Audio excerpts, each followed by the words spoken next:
और breaking eight 10 में इस वक्त की बड़ी खबर आपको दे दें। पाकिस्तान के कराची से ये खबर है, जहां अलबद्र के पूर्व कमांडर सैयद खालिद की हत्या कर दी गई है। तो पाकिस्तान के कराची से ये खबर है, जहां अज्ञात बंदूकधारियों ने अलबद्र के पूर्व कमांडर सैयद खालिद रजा की हत्या कर दी है। तो इस वक्त की अहम खबर, पिछले हफ्ते हिजबुल कमांडर इम्तियाज आलम की हत्या हुई थी और अब यह खबर कि पाकिस्तान में अज्ञात बंदूकधारियों ने एक और अलबद्र के पूर्व कमांडर सैयद खालिद रजा की हत्या कर दी है। तो इस अहम खबर पर नजर बनी हुई है।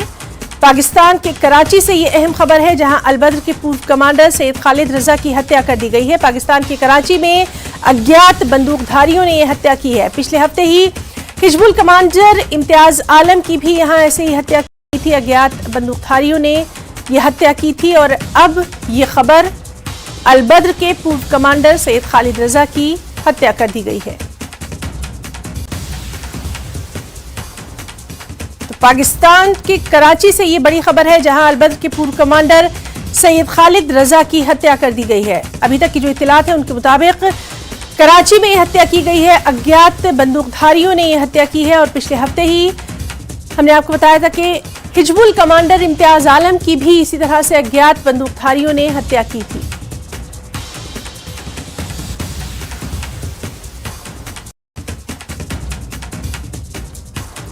तो बड़ी खबर पाकिस्तान से, जहां कराची में अज्ञात बंदूकधारियों ने अलबद्र के पूर्व कमांडर सैयद खालिद रजा की हत्या कर दी है। इस अहम खबर पर, इसकी तफसीलात पर लगातार नजर बनी हुई है। फिलहाल ये खबर पाकिस्तान के कराची से अलबद्र के पूर्व कमांडर सैयद खालिद रजा की अज्ञात बंदूकधारियों ने यानी नामालूम बंदूक बरदारों ने यह हत्या कर दी है।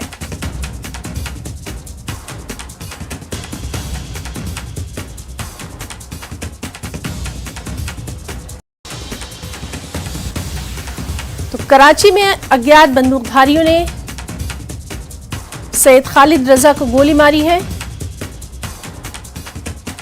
अलबद्र का पूर्व कमांडर मारा गया।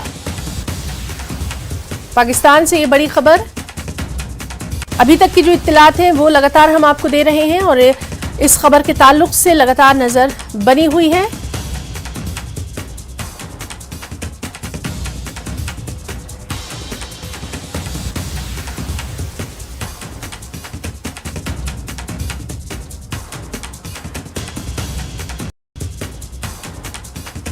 पाकिस्तान के कराची से ये अहम खबर, अलबद्र के पूर्व कमांडर सैयद खालिद रजा की हत्या कर दी गई है। पाकिस्तान के कराची में यह हत्या की गई है। नामालूम बंदूक बरदारों ने यह हत्या की है।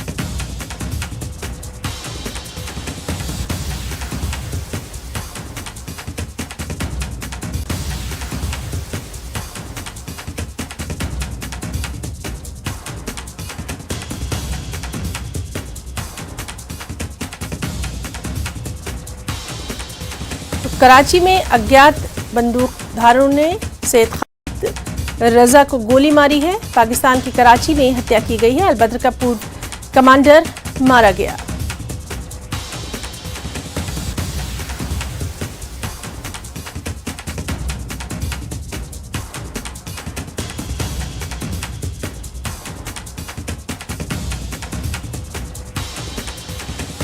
पिछले हफ्ते हिजबुल कमांडर इम्तियाज आलम की भी हत्या की गई थी। पाकिस्तान में अज्ञात बंदूकधारियों ने यह हत्या की थी और अब यह खबर, जिस पर लगातार हम आपको बता रहे हैं, अभी तक की जो इत्तलात हैं वो आपको दे रहे हैं। अलबद्र के पूर्व कमांडर सैयद खालिद रजा की अज्ञात बंदूकधारियों ने हत्या कर दी है।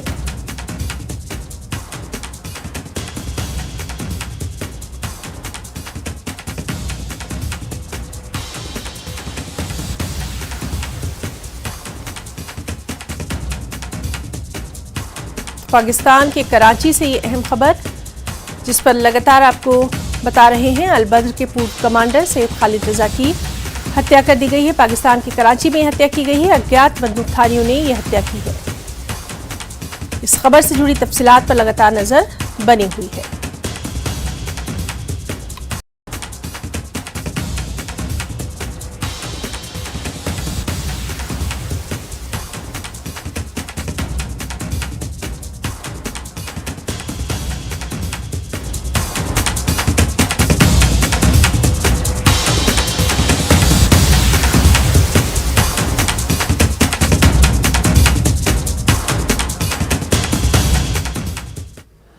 एक और अहम खबर आपको दे दें, उधमपुर से ये बड़ी खबर है जहां रामनगर बसंतगढ़ रोड पर दुर्घटना हुई है। एक कार सड़क से फिसलकर गहरी खाई में जा गिरी।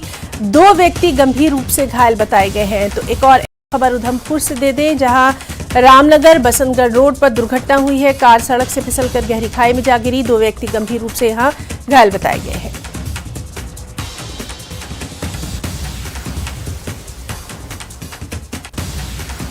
और एक और ब्रेकिंग बाणीपुरा से है जहां अवैध खनन के खिलाफ अभियान चलाया जा रहा है और इसी अभियान के तहत पुलिस ने 3 ट्रैक्टर्स को जब्त किया है। अवैध खनन सामग्री जो है वो यहां पर बरामद की गई है। तो बाणीपुरा से इलीगल माइनिंग के ताल्लुक से ये अहम खबर, जहां गैर कानूनी कानकनी के खिलाफ ये मुहिम जारी है। पुलिस ने 3 ट्रैक्टर्स को जब्त किया है और अवैध खनन सामग्री बरामद की गई है।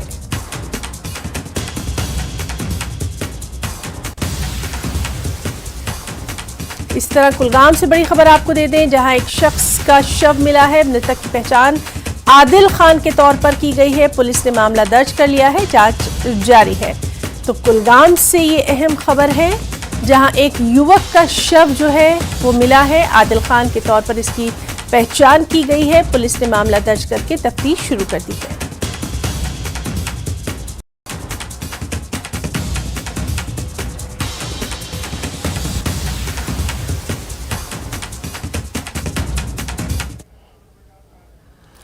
तो अहम खबर पाकिस्तान के कराची से है जहां अलबद्र के पूर्व कमांडर सैयद खालिद रजा की हत्या कर दी गई है। पाकिस्तान के कराची में यह हत्या की गई है। अज्ञात बंदूकधारियों ने यह हत्या की है। आपको बताएं कि पिछले हफ्ते हिजबुल कमांडर इम्तियाज आलम की हत्या हुई थी। पाकिस्तान में अज्ञात बंदूकधारियों ने मार गिराया था।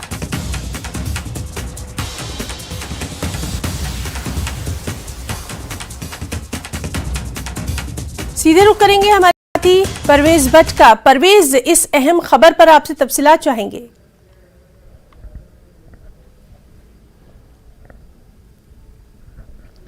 अब बिल्कुल है ना, अगर हम बात करें, ये कल शाम की खबर अभी आ रही है जिस शख्स के बारे में जिक्र किया गया है। यहाँ पे बताया जाता है कि ये अलबदर नामी जो एक मिलिटेंट ऑर्गेनाइजेशन यहाँ पे काफी एक्टिव थी 90s में, उसके कमांडर के बारे में बताया जाता है कि ये उसके कमांडर रह चुके हैं। जो जराये के हवाले से भी खबर मिल रही है, उनकी गोली मारकर उनको हलाक कर दिया गया है। हालांकि कुछ सूत्र ऐसा भी कह रहे हैं कि ये अब मिलिटेंसी में उतना इन्वॉल्व नहीं थे, बल्कि पाकिस्तान में पीओके में इन्होंने एजुकेशन का जो एजुकेशन फेडरेशन जो है, प्राइवेट स्कूल्स फेडरेशन जो है, उसके वाइस चेयरपर्सन थे वहां पे इस टाइम।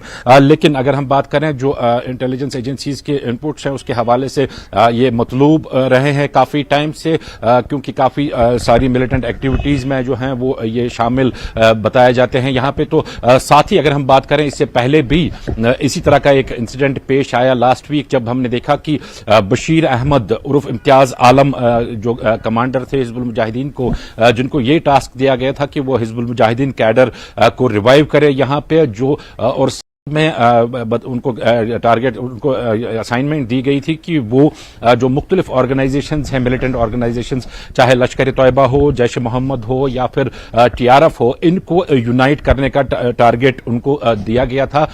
ताहम उनकी भी कराची में ही जो है गोली मारकर उनको हलाक कर दिया गया। तो वो भी काफी मतलूब थे यहाँ पे। एजेंसीज जो इंडियन एजेंसीज हैं वो वहां पे वांटेड थे। तो अगर देखें तो अभी तक जो रिपोर्ट्स आई हैं, आपसी रसाकशी का मामला ये लग रहा है, जिस तरह से जो टॉप कमांडर्स जो हैं मिलिटेंट ऑर्गेनाइजेशंस के, इनको एलिमिनेट किया जा रहा है, वो भी पाकिस्तान में जहां पे सेफ ग्राउंड इनका हमेशा से रहा है। तो ये जरूर इसमें एक सोचने वाली बात है कि ये जो आपसी रसाकशी मिलिटेंट ऑर्गेनाइजेशन में चल रही है, ये किस और जा रही है, और इससे जो यहाँ की एजेंसीज हैं उनको सबसे बड़ा बेनिफिट तो ये मिलेगा कि जो ये मिलिटेंट्स मतलूब थे, ये एक दूसरे को ही मार के अपने आप को वहां पे जो इंडियन एजेंसीज हैं उनका काम हल्का कर देती हैं। दूसरी ओर अगर हम बात करें, इससे जो आगे जो अपकमिंग मिलिटेंट कमांडर्स होते हैं वो भी काफी अलर्ट रह जाते हैं, क्योंकि जब दुश्मन घर के भीतर ही हो तो ज्यादा एहतियात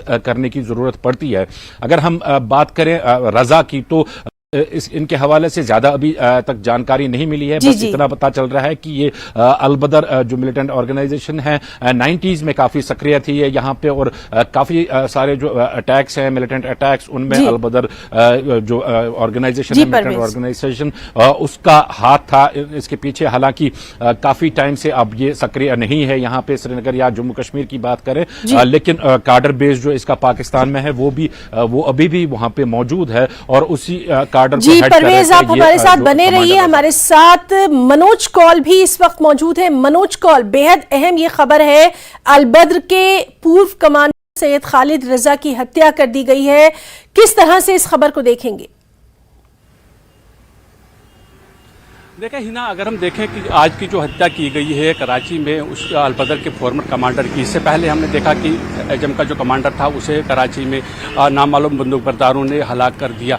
अभी हालांकि वजूहात की कोई इतला नहीं मिल पा रही है कि आखिर किस तरह से ये क्यों कर ये हत्याएं की जा रही हैं, लेकिन जो डिफेंस एनालिस्ट्स हैं उनका ये मानना है कि पाकिस्तान की हमेशा से ये कोशिश रही है कि जितने भी लोग हैं, चाहे जो जम्मू कश्मीर में जितने भी कमांडर्स थे जो उन्होंने अपने वहाँ कुछ शरण दी थी, और उनके साथ जब वो उनका काम होता है तो वो काम ख़त्म करने के बाद उनको न्यूट्रलाइज किया जाता है। डिफेंस एनालिस्ट ये मानते हैं कि पाकिस्तान की ये लगातार कोशिश है कि जब भी जो जिस तरह की मिलिटेंसी चल रही है जम्मू कश्मीर में, जिस तरह की दहशतगर्दाना कार्रवाइयाँ चल रही हैं, उसमें जो लोकल कश्मीरी काडर हो या जम्मू कश्मीर के जो लोग हों उनका बहुत कम रोल रहे, ऐसा उनका मानना है। तो पाकिस्तान की ये कोशिश है कि कहीं पर भी जो जम्मू कश्मीर के कमांडर्स हैं वो फ्रंट लाइन में ना आए, उनके पास ज़्यादा कंट्रोल ना रहे, सारा का सारा कंट्रोल जो है वो पाकिस्तान के जो कमांडर्स हैं उनके पास रहे, ताकि वो इन मिलिटेंटों को अपनी जो मंशा है उसके हिसाब से काम करवाएं। हमने देखा कि पहले भी 90s में जब मिलिटेंसी शुरू हुई थी हिना, तो उसके बाद भी कश्मीर में हमने ये देखा कि जो ग्रुप्स थे JKLF और हिजबुल मुजाहिदीन, उसके बीच में भी काफ़ी झड़पें हुई थी। हमने देखा कि कई लोग मारे गए, आपसी जो झड़पें थी उनमें कई मिलिटेंट मारे गए। उस वक्त ये कहा जा रहा था कि जो JKLF था, JKLF का जो कंट्रोल था वो कश्मीरी लीडरशिप के पास था, जबकि हिजबुल मुजाहिदीन जो है वो डायरेक्टली पाकिस्तान के कंट्रोल में थी। और ये कोशिश की गई थी कि JKLF को कम किया जाए और पाकिस्तान अपनी रिट हिजबुल मुजाहिदीन के थ्रू वहाँ पर कायम करे जम्मू कश्मीर के अंदर, और मिलिटेंसी को हवा दे और मिलिटेंसी को आगे बढ़ाए। ऐसा ही मानना है दिफाई माहिरीन का। वो ये कहते हैं कि पाकिस्तान की ये कोशिश है कि जो कमांडर्स हैं जम्मू कश्मीर के या कश्मीर के खासतौर पर हम जिक्र करें जो पाकिस्तान में अभी मौजूद हैं, उन्हें जब भी ऐसा लगता है कि शायद ये कमांडर उनका जो डिक्टेशन है, उनकी तरफ से जो हुक्म जारी किया जाता है, शायद वो कहीं ना कहीं उसमें लातुलाल करता है या वो उस हुक्म को मानने पूरी तरह से मानने से इनकार करता है, तो शायद ये एक बहुत बड़ी वजह हो सकती है कि पाकिस्तान में जो ये कमांडर्स हैं, दहशतगर्द कमांडर जो जम्मू कश्मीर के रहने वाले हैं, उनकी हत्याएं अभी की जा रही हैं। जैसे पिछले हफ्ते एक कमांडर को मारा गया, और आज जिस तरह से ये खबर आ रही है कि कराची में अलबदर के पूर्व कमांडर को मारा गया है, तो ऐसा माना जा रहा है कि पाकिस्तान पूरा का पूरा कंट्रोल जो है मिलिटेंसी का जम्मू कश्मीर के अंदर अपने हाथ में ले रहा है। जी हाँ। लेकिन मनोज, अगर हम इसको इस तरह से देखें कि कहीं ना कहीं जो यंगस्टर्स जिनको राग़िब करने की जो कोशिश की जाती है, एक वाज़ेह पैगाम कम से कम अब उनको मिलना चाहिए कि उनको अब आगे बढ़ना है, अपनी तालीम, अपनी नौकरी, अपना मुस्तकबिल देखना है। अगर वो इस तरह की तकरीबकारी में मुलविस होंगे, या फिर जिस तरह से कहा जाता है कि नौजवानों को मुलविस करने की कोशिश की जाती है, तो अंजाम फिर यही होना है आज या कल। जी बिल्कुल है ना। देखें, कोशिश हमेशा से सरकार की है। अगर हम सिक्योरिटी फोर्सेस की भी बात करेंगे, जब भी कहीं पर एनकाउंटर्स होते हैं तो सबसे पहला जो काम होता है सिक्योरिटी फोर्सेस का, एनकाउंटर की साइड पर जो सिविलियंस हैं उनको रेस्क्यू किया जाता है, वहाँ से निकाला जाता है, और उसके बाद एक मौका ज़रूर दिया जाता है उन मकामी नौजवानों को जो मिलिटेंसी में शामिल हुए होते हैं। उन्हें ये कहा जाता है कि अब सरेंडर करें, आप वापस आ जाएं, आप हथियार छोड़ दें और कौमी धारे में शामिल हो जाएं। और साथ साथ पुलिस और आर्मी या सरकार की तरफ से भी कई एफर्ट्स ऐसे हैं कि जो मकामी नौजवान हैं उन्हें ये समझाने की कोशिश की जाए कि मिलिटेंसी का रास्ता जो है वो अच्छा रास्ता नहीं है, उसमें मौत के सिवा और कुछ भी नहीं है, वो आगे बढ़ नहीं पाएंगे। क्योंकि हमने देखा कि जब भी कोई नौजवान बहला फुसलाकर उसे मिलिटेंसी के सफों में शामिल किया जाता है तो वो ज़्यादा देर तक जिंदा नहीं रहता। तो ये कोशिश लगातार सरकार की भी है, और इस तरह के जो वाकयात हो रहे हैं, जैसा आपने कहा कि पाकिस्तान के अंदर जो कमांडर्स को भी अब मारा जा रहा है, उससे भी एक संकेत जरूर है कि कोई भी जगह उनके लिए सेफ नहीं है। क्योंकि ऐसा माना जाता था पहले, अगर कोई कमांडर जम्मू कश्मीर में होता था, जब उसे ऐसा लगता था कि जहां उसके लिए जीना अब मुश्किल हो गया है, तो वो किसी तरीके से गैर कानूनी तौर पर LOC क्रॉस करके या इंटरनेशनल बॉर्डर क्रॉस करके पाकिस्तान में शरण लेता था। लेकिन अब पाकिस्तान भी ऐसा लग रहा है कि उनके लिए मनोज, और इस बेहद अहम खबर पर तज्जिया सरकार हमारा जारी रहेगा। परवेज, आपसे भी हम जानना चाहेंगे, कहीं ना कहीं एक वाज़ेह पैगाम भी है कि अब नौजवानों को अपना मुस्तकबिल देखना है, वरना अंजाम जो है यही होने वाला है।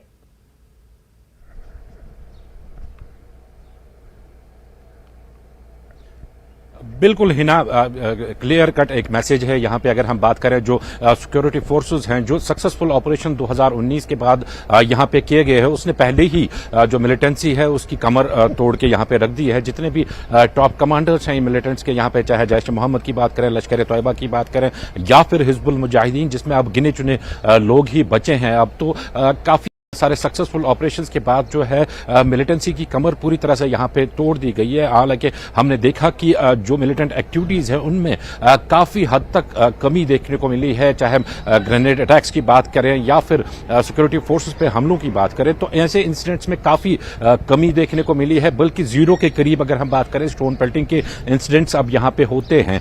लेकिन साथ में ये भी कहना जरूरी होगा कि जो टारगेट किलिंग्स है, टारगेट किलिंग्स का सिलसिला फिर से देखने को मिला। क्योंकि कल ही हमने देखा कि एक जो पंडित बरादर हमारे यहाँ पे रहते थे पुलवामा अच्छन में, ATM गार्ड संजय, उनकी किस तरह से हत्या कर दी गई वो भी हमारी नजर के सामने है। लेकिन बिल्कुल परवेज, इस बेहद अहम खबर पर लगातार नजर बनी हुई है, क्योंकि रिएक्शंस भी आने शुरू हो जाएंगे। परवेज भट्ट, आपका और मनोज कौल जी, आप दोनों का यहाँ पर बहुत बहुत शुक्रिया अदा करना चाहेंगे तमाम तर तज्जिए के लिए। और यहाँ हम रुकना चाहेंगे एक छोटे से ब्रेक के लिए, लेकिन ब्रेक के बाद जब हम लौट कर आएंगे तो आपको दिखाएंगे 10 मिनट में 50 खबरें।